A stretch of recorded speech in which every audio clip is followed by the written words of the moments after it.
The debate about the health aspects of secondhand marijuana smoke have been raging on for a long time. But what about the fear of failing a drug test at work or a traffic stop by police, even if you haven't partaken in smoking weed?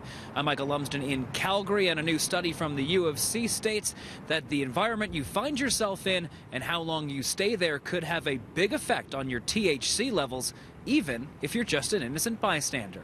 So there are effects to those around you when you smoke marijuana or cannabis, and that will vary depending on the number of joints and the area that you're in. So if you're in your kitchen and you're passing around some joints, those around you who may choose not to smoke can and will absorb some of the THC content into their blood and urine.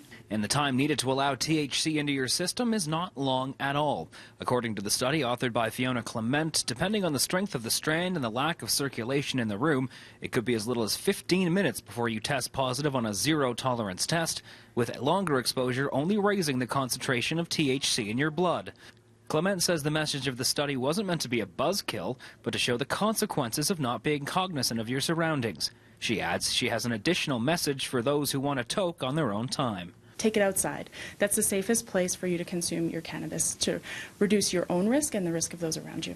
Companies like Suncor have recently announced a mandatory drug test after the cannabis legalization legislation comes into effect in 2018, while police across the country continue to test out their impaired driving kits as to be ready for launch. Constable Len Stefaniak of the Calgary Police Service Traffic Service says personal use won't be illegal, but if you are exposed to cannabis smoke, the test kits don't disseminate how the THC got into your blood.